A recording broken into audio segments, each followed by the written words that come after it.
Hey everyone, welcome to my advice for hairstylists that are starting out. I'm going to do like a little mini series. And the first topic that I want to talk about today is professionalism. Professionalism is something that is so overlooked in the hairstylist industry. And my advice is if you're starting out and you're wanting to become a hairstylist, you've just graduated or whatever, be professional. Guys, that will set you apart from half of the hairstylists out there, and it will better grow your clientele, it will better your business, and it will increase your chances of becoming successful. And by professionalism, I mean the way you talk to your clients, the way you dress, the way you present yourself. All of that is professionalism. And to some people, they're like, well, duh, you got to be professional. But to a lot of people starting out in the industry, I don't know why, but they feel that because being a hairstylist is very creative and the field is very creative, they should be able to dress however they want, speak however they want, do whatever they want. And I disagree with that. I feel like you can still be creative and still be professional. And if you have any worries or questions about what to wear to work and how to be professional, then you need to watch What Not to Wear.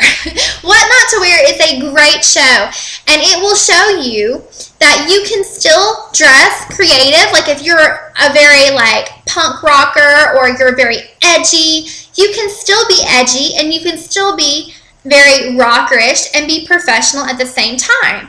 So my advice is, if you wake up and you get dressed in the morning and you have to question whether or not something is appropriate, it probably isn't.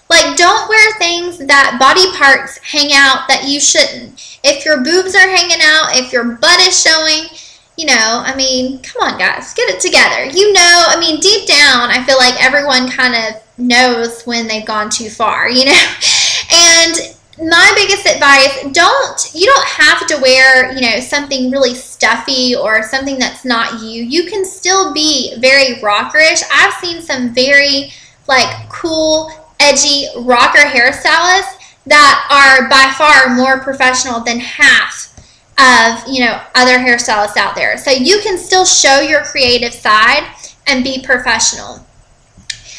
So dress appropriately. Dress, like you mean business. So that when a client walks in, they're like, man, they got it together.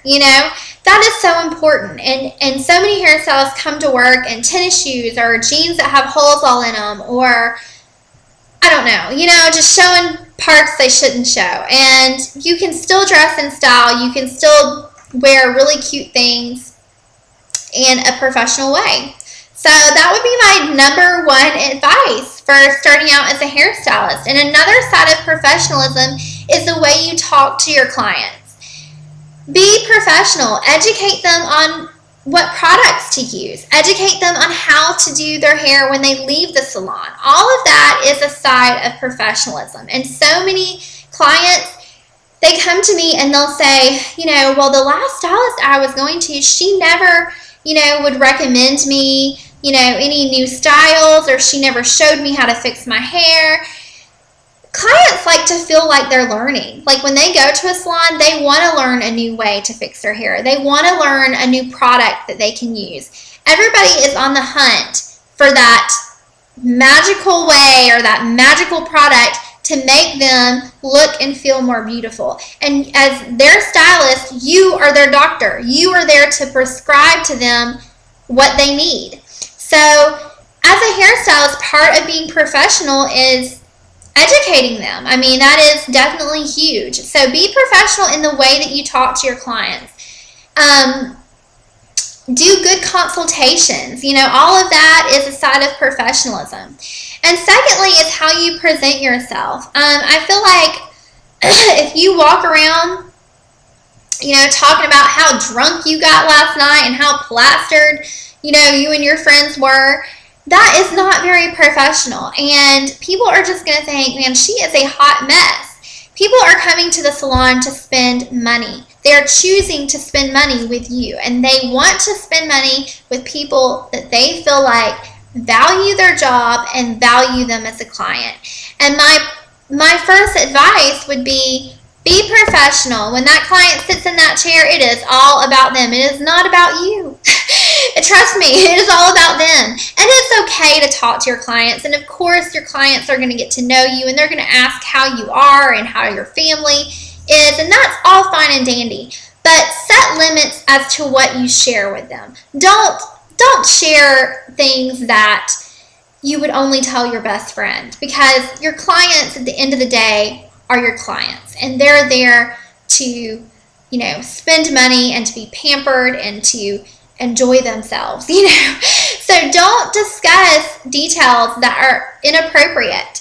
And that's so common. I mean, I see it every day. Hairstylists come in and they talk about things that they did last night and their boyfriend, what he did to make them mad and yada, yada, yada. And of course, there are things that you will learn. There's some clients that you may get close to and you may share, but don't tell the whole salon. Don't make it a scene. Don't walk around acting crazy. This is a business, and take your business seriously. This is how you earn your money. And that would be my biggest advice. If you don't take you seriously, if you don't take your business seriously, nobody else will. So be professional. If you do that, I promise you, you will set yourself apart. And it's very easy not to, because I understand. I've worked in salons where my coworkers didn't act that way, and it's hard to be all professional when the person next to you is acting a fool, But my biggest advice is keep on keeping on. Persevere. If they're not acting right, don't let that affect you, because, you don't want to let them be a bad influence. You don't want to let them bring you down. Keep on keeping on. And if you can find a place, a business to work at that is also professional, I would advise that. Just do whatever you can to better yourself. But professionalism is my number one advice. And if you can achieve that, then you will be highly more successful than the average stylist. Thanks for watching, and stay tuned for more advice.